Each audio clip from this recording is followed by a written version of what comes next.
নমস্কার বন্ধুরা, বাসন্তী কিচেনে আপনাদের স্বাগত। সয়াবিনে নিরামিষ কষা কষা তরকারি তৈরি করার জন্য কড়াইতে তেল দিয়ে দিচ্ছি। তেলটা গরম হয়ে গেছে, জিরে দিয়ে দিচ্ছি, পাতা দিয়ে দিচ্ছি, শুকনো লঙ্কা দিয়ে দিচ্ছি। এখন একটু নেড়ে চেড়ে নিচ্ছি। এখন আলুগুলো দিয়ে আবার একটু নেড়ে চেড়ে নেব।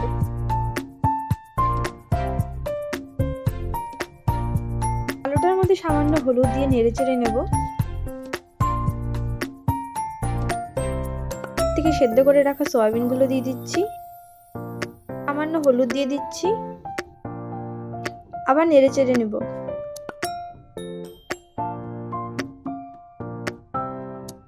আদা, জিরে, মগজ ও টমেটো পেস্ট দিয়ে দিচ্ছি, আবার একটু নেড়ে চেড়ে নেব।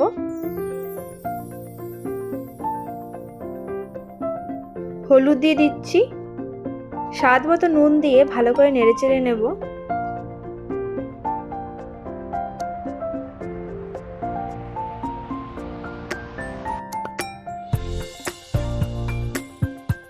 গরম মশলা দিয়ে দিচ্ছি, আবার নেড়ে চেড়ে নেব।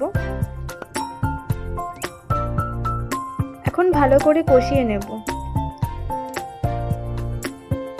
কষানো হয়ে গেছে, এখন জল দিয়ে দিচ্ছি। এখন ভালো করে নেড়ে চেড়ে নেব। এখন কিছুক্ষণের জন্য ঢেকে দিচ্ছি। ঢাকনাটা সরিয়ে দিচ্ছি। ধনেপাতা দিয়ে দিচ্ছি, ঘি দিয়ে দিচ্ছি। হয়ে গেছে, এখন নামিয়ে নিচ্ছি।